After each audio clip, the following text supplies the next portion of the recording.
Jaden Smith လို့ပြောလိုက်တာနဲ့ကျွန်တော်တို့အားလုံးတွဲပြီးမြင်တာက Jackie Chan နဲ့အတူတူစကားတွဲရတဲ့ကောင်လေး Justin Bieber နဲ့အတူတူချင်းတွဲဆိုတဲ့ကောင်လေး Will Smith ရဲ့သား American rapper အဆိုတော်တရုတ်ဆောင်လို့တော်တော်များများကတွဲပြီးမြင်ကြတယ်ပေါ့နော်ဒါပေမဲ့သူကဓာရီပြင်ကို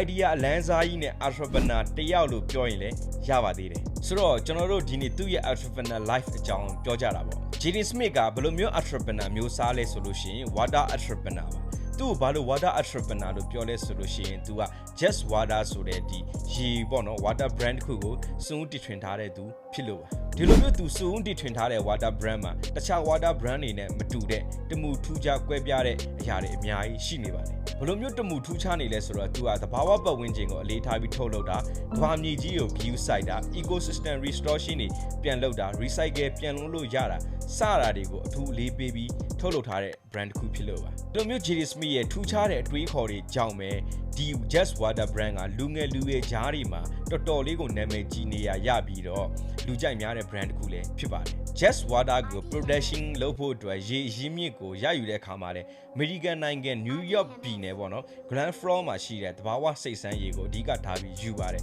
ယူတဲ့အခါမှာလည်းဒီဒေသမှာရှိတဲ့ဒီဒေသကန်တွေရဲ့တောက်ရည်သုံးရင်လုံလောက်တဲ့ပမာဏကိုရရှိပြီးမှသာဒီ potion နဲ့စိတ်ဆန်းရေတွေကိုယူပြီးတော့ထုတ်လုပ်တာပဲဖြစ်ပါတယ်ဆောင်ရွက်တယ်နော် product လေးတခုထုတ်တာကို ethic ကလုံးဝအပြည့်ဝပဲ Just Water ကိုနာမည်ကြီးလူကြိုက်များစေတဲ့အကြောင်းရင်းတစ်ရပ်ကတော့ packaging လို့ပဲပြောရပါမယ် packaging ကသူကဘယ်လိုလုပ်ထားလဲဆိုတော့ပြန်လည်ပြီးတော့အသုံးပြုလို့ရတဲ့စက်ကူဘူးတွေ aluminum ဘူးတွေနဲ့လုပ်ထားတယ်ပေါ့နော်ဒီစက်ကူဘူးတွေကိုလုပ်တဲ့အခါမှာလဲကျွန်တော်ဒီတစ်ပင်ကနေရတဲ့ပျော့ဖက်တွေကိုအသုံးပြုပြီးတော့စက်ကူဘူးလုပ်တာနောက်ပြီးတော့ကြံပင်ရတဲ့ပျော့ဖက်တွေနဲ့စက်ကူဘူးလုပ်တာဒါမျိုးတွေသူကပြောတယ်ပေါ့နော်ဒါတွေကပဲအဓိကလူကြိုက်များစေတဲ့အကြောင်းရင်းတစ်ရက်လည်းဖြစ်လာပါတယ်ဒီလိုမျိုးထုတ်ပိုးမှုကပဲရိုးရိုး plastic ဘူးတွေထက်စားလို့ရှိရင်ကာဗွန်ထုတ်လွှတ်မှု84%ရှော့ချပေးတယ်လို့ဆိုပါတယ်ဒီလိုမျိုးသဘာဝပတ်ဝန်းကျင်ကိုထိမ့်သိမ့်မှုအသိရှိမှုတွေကပဲ Just Water ကိုနာမည်ကြီးလူကြိုက်များစေပါတယ်Jaden Smith တို့ကလည်းဒါကိုပဲရွေချက်ရှိနဲ့ positioning လုပ်ထားပြီးတော့ purpose driven brand ခုအနေနဲ့တည်ဆောက်ထားတယ်လို့ဆိုရပါမယ် Jaden Smith ကဒါကိုလုပ်ဖို့ဘယ်လိုမျိုး idea ရခဲ့လဲဆိုလို့ရှိရင်သူပြောတာကတော့သူငငယ်တုန်းကကမ်းခြေတစ်ခုကိုအလဲသွားတယ်ပေါ့နော်အလဲသွားရင်ကမ်းခြေမှာဒီ plastic အမိုက်တွေရှုပ်ပွနေတာကိုတွေ့ရတယ်ဒီပင်လယ်သမုဒ္ဒရာထဲမှာလည်းကျွန်တော် plastic ဘူးကုန်တွေအမိုက်တွေရှုပ်ပွနေတာကိုသူတွေးခဲ့ရတယ်ပေါ့ဒီလိုမျိုးသူငငယ်ကတွေးခဲ့တဲ့အရာကနေပဲသူဒီလိုမျိုးပေါ့နော် eco friendly ဖြစ်တဲ့ဒီ brand တစ်ခုတည်ဆောက်ဖို့ဖြစ်လာတယ်လို့သူကဆိုပါတယ်On 11 years old, I was just learning about the environment in school, and I was learning about plastic pollution, CO2, and all of these different things.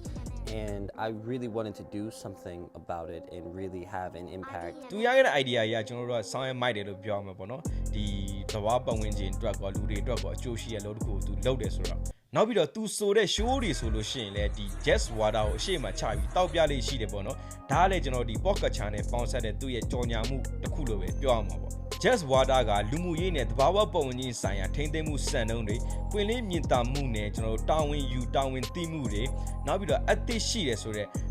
ဂုံပုတ်တွေနဲ့အတူဒီနာမည်ကြီးတဲ့ water brand တစ်ခုပဲဖြစ်ပါတယ်ဆိုတော့ Just Water ကကဘာမြေကြီးအတွက်ကိုအကျိုးပြုတဲ့ brand တစ်ခုအနေနဲ့ရပ်တည်နေပါတယ်ဘာပဲဖြစ်ဖြစ်ကျွန်တော်ကတော့ဒီလိုမျိုး idea နဲ့ဒီလိုမျိုး product မျိုးတွေဆိုကျွန်တော်သဘောကျပါတယ်ဆိုတော့အခုကြည့်နေတဲ့ homies တွေရောသဘောကျရလားဗောနော်ဆိုတော့ကျွန်တော် comment လေးမှာပြောတော့လို့ရပါတယ်ကျွန်တော်ရဲ့ channel လေးကျွန်တော် account လေးကို like and follow လေးမလုပ်ခဲ့ရသေးရင်အပေါင်းလေးကိုနှိပ်ခဲ့ပြီးအသေးလေးတွေပေးခဲ့ဖို့ subscribe လေးလုပ်ပေးခဲ့ကြဖို့အားလုံးတောင်းဆိုပါရစေ see you in the next video ပါ Yeah.